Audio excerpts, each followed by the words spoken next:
ঘড়িতে এখন 6টা বাজে। আর আমি আজকে এখন থেকে ব্লগটা শুরু করছি। আর পশ্চিম মেদিনীপুর থেকে চন্দনে তোমাদের সাথে আজকে সন্ধ্যে থেকে রাত অবধি কী কী করবো তোমাদের সব শেয়ার করবো। আর চলো আমি আজকে এই এখন সন্ধ্যেটা দিচ্ছি, এখন খাই। আর চলো সন্ধ্যেটা দিয়ে আবার আসছি। হ্যাঁ, সন্ধ্যেটা দিয়ে দিয়েছি। সন্ধ্যেটা দিয়ে এবার একটু ছায়া দিয়ে আনাজ কাটছে।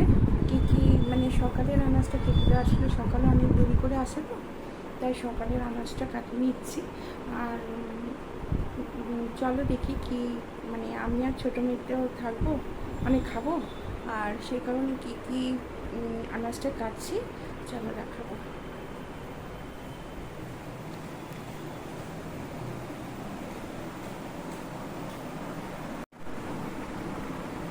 ছাদি কি আনাজ কাটছ? এই দেখো চিচিঙ্গা কাটছে। আর কালকে আসলে ভাবছি যে চিচিঙ্গা পোস্ত করব, তাই চিচিঙ্গা কাটা হচ্ছে। আর আমার এই সোফাটা দেখো মিশু পিনি এমন বদমাইশ, তারা তো সাইডগুলো সব ছিঁড়ে দিয়েছে, বুঝেছো? এত সুন্দর সোফাটা কি করেছে। আর আমি এই কারণে সোফাটাতে যাতে তলাটায় শুয়ে মানে তলাটা ছিঁড়ে দিয়েছে জানো তো। আর ওই কারণে আমি তলায় একটা ওরকম দিয়ে আমার বক্সের যে পাটাটা খুলে দিয়েছিল সেটা দিয়ে দেখো দুপাশে আমি দিয়ে দিয়েছি, টপ বসিয়ে দিয়েছি। আর কেমন লাগছে তোমরা কমেন্টস করে জানাবে। এই সোফাটা দেখতে খুব সুন্দর, এরই আর একটা পার্ট আছে আমার ওই ঘরে রাখা আছে। যাই হোক, রাতে তো ঢাকা দিতেই হবে, না হলে আবার এইগুলো ওপরগুলো ছিঁড়ে দেবে। তা এখনও চা খাইনি, চা খাবো। আর এই যে আনাজটা কাটা হলে আর উচ্ছে কাটবে সাদি, হ্যাঁ উচ্ছে গোল গোল করে একটু উচ্ছে কেটে দেবে, একটু উচ্ছে ভাজা করবো। তা কালকের মাছ নেই, একদমই মাছ নেই, আমার আনাই তো হচ্ছে না মাছ। কালকে হ্যাঁ সকালে বাজার গেলে আনা হয়, কিন্তু সকালে তো আসলে বাজার যায়নি, ওই কারণে আনা হয়নি। আমার আনাজের বক্সগুলো একটু দেখা হতো, শেয়ার করি বন্ধুদের সাথে। এই দেখো এই বক্সগুলোতে তোমরা যদি আনাজ রাখো, আমি কিন্তু এগুলো ফ্লিপকার্ট থেকে অর্ডার দিয়ে এই বক্সগুলো আনিয়েছি।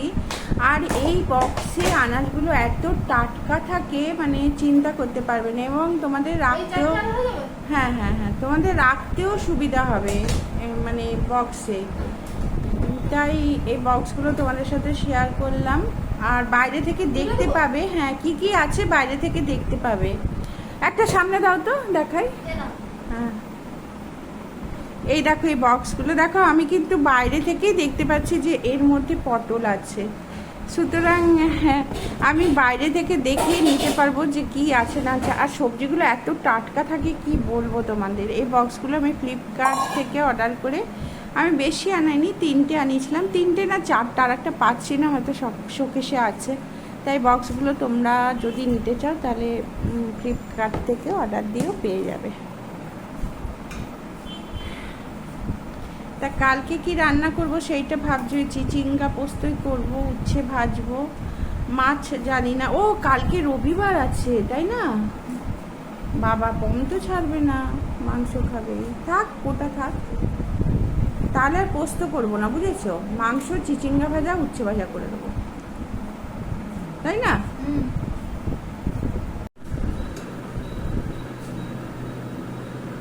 কালকে রবিবার আছে, আমার একদম খেয়াল নেই। আর তা রবিবার তো আমার মেয়ে তো শুনবেই না, মাংস করতে বলবি, মাংস খাওয়ার জন্য অস্থির হবে আমার মেয়ে। আর হ্যাঁ ও তো নিরামিষ খাবে না জানো, তা মাংস তো করতেই হবে। কালকে আবার কি বলেছে যে মা খাসি মাংসের একটু মেটে চচ্চড়ি খাবে।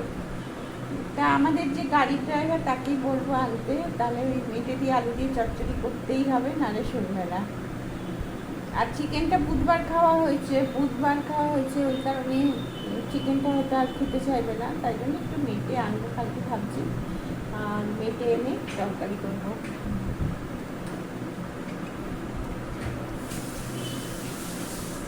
এই দেখো ও ঘুম থেকে উঠে গেল, এবার ঘুম থেকে উঠে সারাক্ষণ ম্যায় করবে না, সেরকম কিছু অবশ্য না, একটু আদর করে দিলে আবারও শুতে চলে যাবে। শোনা যাও শুতে চলে যাও তো, শুতে যাও, যাও শুতে চলে যাও, শুতে চলে যাও, যাও। আমার এদের নিয়েই সময় কেটে যায়, মানে বলতে পারো বেশিরভাগটা সময় ওদের নিয়েই কাটে। আর মিশু তো ঘুমাচ্ছে, মিশু ঘুম থেকে উঠবে, মিশু একটু হাঁটাচলা করবে, তারপরে আবার মিশু শুয়ে পড়বে, এরকমই আর কি। বিড়াল খুব একটা মানে কি বলবো তোমাদের, বিরক্ত করে না, ওরা যে ঘরে আছে বোঝাই যায় না, একদমই বোঝা যায় না। আমি চা বসিয়েছি, চাটা খাবো, একা চা খেতে না একদমই ইচ্ছা করে না। দেখো মনেই নেই চাটা ফুটে ফুটে কীরকম, দেখো মানে খুব কড়া হয়ে যাবে, যাই হোক খাবো। আর এই দেখো মাছের পিসগুলো সব সিদ্ধ করেছি, আমার মিশুর পিনির একটা করে, আর নিচে 4 পিস মনে আছে, নিচে 2টো দেবো।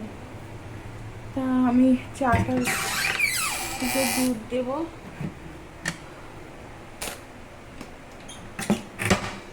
আর দুধ দেবো, দিয়ে চাটা খাবো। ভাবছিলাম চা করবো না আজকে, বুঝেছো, কিন্তু চা না করলে, চা না খেলে না, নেশাটা একটা নেশার জিনিস, যাই হোক চা না খেলে মনটা খচখচ করবে, খচখচ। তাই চাটা খাবো, বুঝেছো।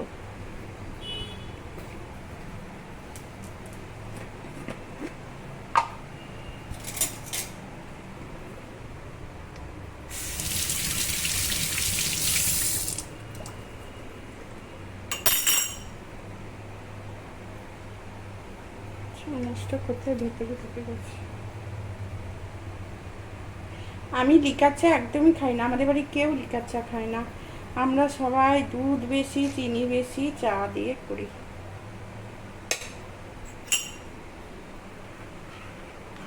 আমার মনে হয় যে বাবা না খেয়ে কি করে থাকবো, চা খাবো, একটু নুন, এই নুন বলছি, চিনি, চা আর দুধ বেশি করে দিয়ে খাবো। লিকার চা মোটে টেস্ট লাগে না, একটু ভালো লাগে না। আমি এক একদিন যদি আমার হাজব্যান্ডকে বলি যে লিকার চা করবো, বলে না না না ইয়ে দাও, দুধ দিয়ে খাবো। আর আমাদের কেউ খায় না জানো তো লিকার চা, একটু পছন্দের হয় না লিকার চা। যদি সব কিছুই খাওয়া বন্ধ করে দিই তাহলে তাহলে আর কী হলো বলো, যদি মানে না খেয়ে থাকি। অনেকে, এই যে আমি মানে খেতে ভালোবাসি বলতে আমি কম কম খাই, কিন্তু খাবো না খেলে কবে মরে যাবো, আর খাওয়ার স্বাদটা তো থেকেই যাবে, খাবো না কেন, আমার এটাই ইয়ে যে খাবো না কেন বলো, খাবো তো না খেলে। হ্যাঁ মানে এই যে টাকা রোজগার, এ সব কিছু তো খাওয়ার জন্য, এবার ভালো ভালো জিনিসগুলো খাবো না বলো। আমি আমি তো এমনিতেই মাংস টাংস পছন্দ করি না, খাইও না, আমি মাছ তো খাই না, পাতেই তুলি না আমি।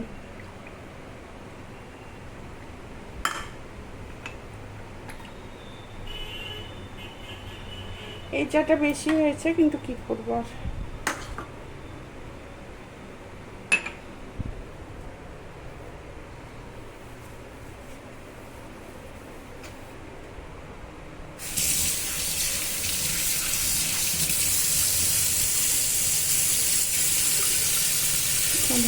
চাটা খেয়ে নিই।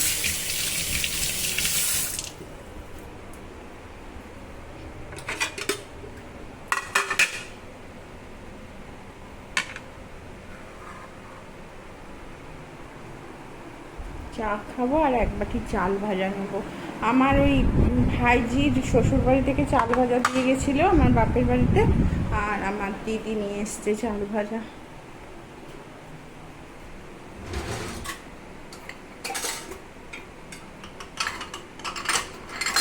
বেশি খাবো না, অল্পই খাবো। আর এটা তো ধুবো না, ধুলে কি বলে তো, ধুয়েই রাখা আছে, আর ধুলে না এই চাল ভাজাগুলো নরম হয়ে যাবে।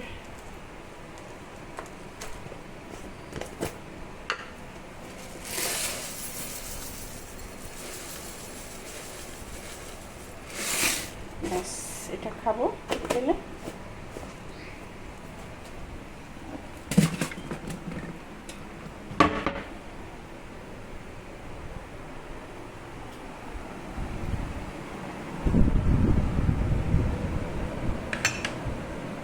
এটা আমার বিকেলের খাবার, এই বাবা পড়ে গেল। আর আমার মেয়ের তো কাউন্সিলিং এই 27, 28, 29 এই 3 দিনের মধ্যে মানে কলেজ চুজ হবে, হয়ে শুরু হয়ে যাবে। আর তাই বাবা রেজিস্ট্রেশন করতে দম বেরিয়ে গেছে গো। রেজিস্ট্রেশন করতে মানে সকাল 11টায় গেছে, এসছে আমার হাজব্যান্ড আর আমার মেয়ে ফিরেছে বাড়িতে হচ্ছে সন্ধ্যে 7:30। এত ভিড় হয়েছিল আর প্রচুর নিয়ম, মানে নিয়মের ঠেলায় ভর্তি করা মানে যা ঝামেলা বাবা, এত নিয়ম, এই সার্টিফিকেট চাই, অমুক চাই, তমুক চাই, মানে চিন্তা করতে পারবে না। মানে আমি মানে মানে আমাকে যদি করতে বলতো না, আমার অত ধৈর্য ছিল না বাবা। ও আমার হাজবেন্ড মানে সেই 2 দিন ধরে ওইসব করে গেছে। আমি যে করি না তা না, করি, কিন্তু এই সবগুলো না মানে আমার হাজবেন্ড ভালো পারে। যাই হোক, আমার দেখো বিকেলে সন্ধে এখন 7টা বেজে গেছে, এখন এইগুলো একটু খেয়ে নিই।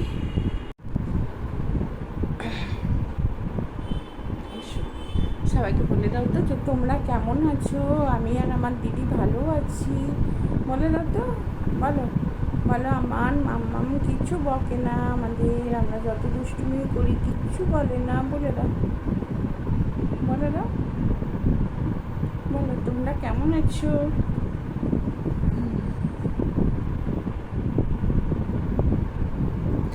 দেখতে দেখতে পুজো তো চলে এলো, তোমরা শপিং করা শুরু করে দিয়েছো কিনা জানাবে। আর তোমরা একটু প্লিজ আমার ভিডিওগুলো একটু শেয়ার করো, একটু লাইক করো অন্তত। তো মানে বুঝতে পারি না আমি কি খারাপ করি, কি মানে কোনটা ভুল হয় সেটাই আমি বুঝতে পারি না।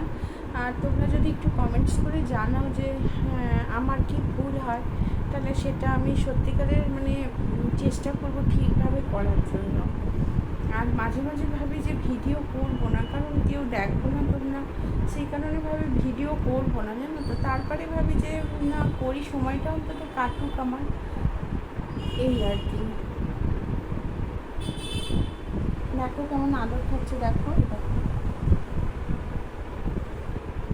আর মানে বেরালেই তো মানে এই কালকে বেরাবো বলছিলাম, তারপরে আমার যে টোটোওয়ালা সে বলছে যে না, সে এসেছিল।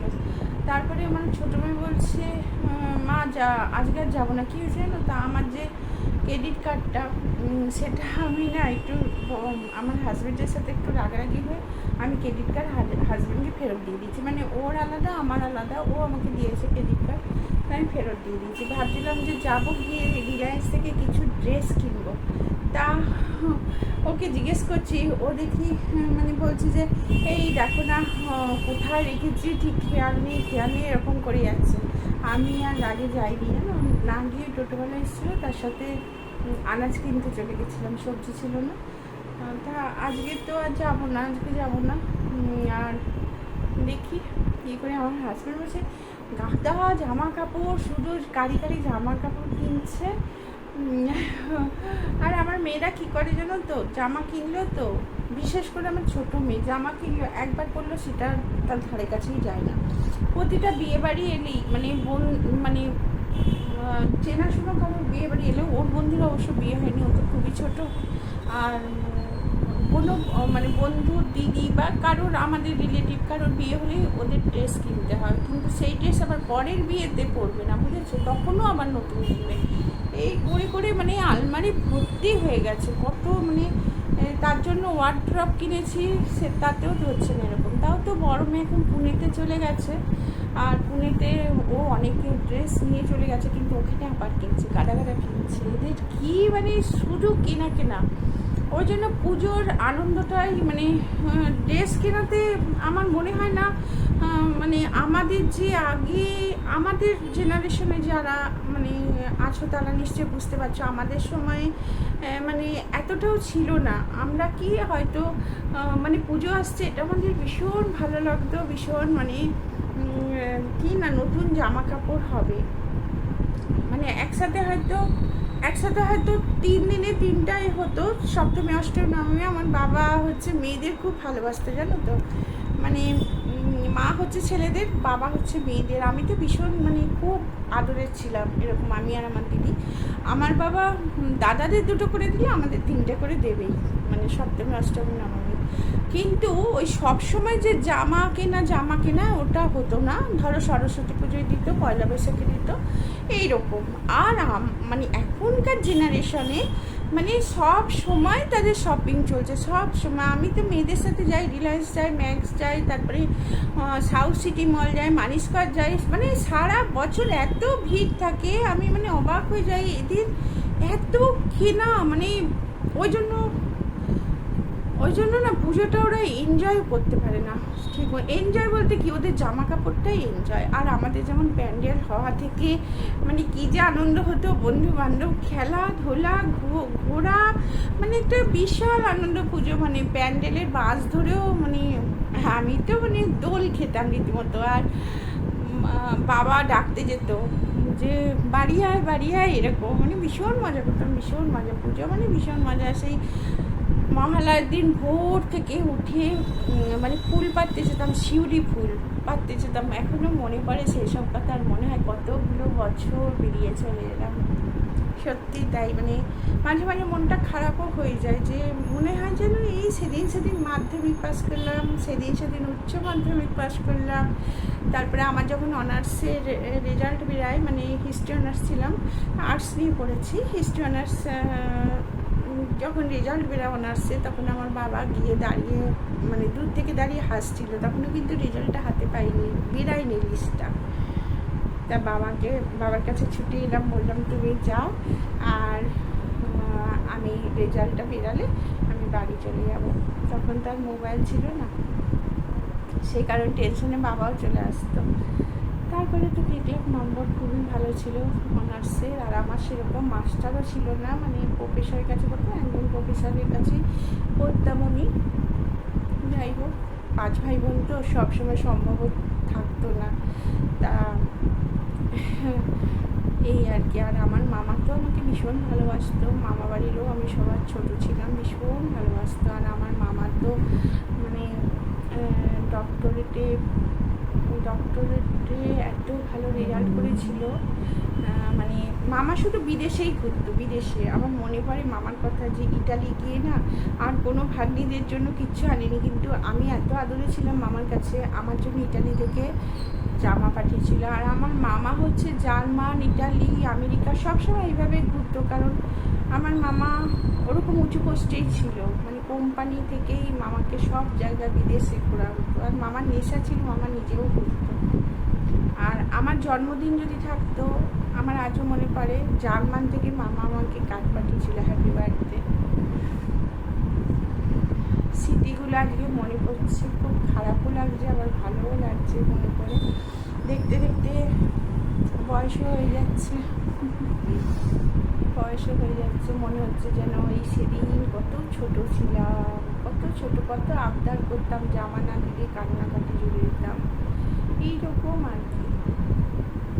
আর এখনকার মেয়েরা মানে এখনকার জেনারেশনে কী হচ্ছে, সঙ্গে বললো তো সঙ্গে দিতে হবে। আর এখন তো সব মেয়েরা, বিশেষ করে সব মানে কী বলবো, নিজের পায়ে দাঁড়িয়ে গেছে, তো বাবা আমাকে বলেও না, অনেক সময় নিজেরাই সব শপিং করে। আমার মেয়ে তো শপিংয়ে প্রচুর টাকা খরচ করে দেয়। আর আমার হাজব্যান্ড হচ্ছে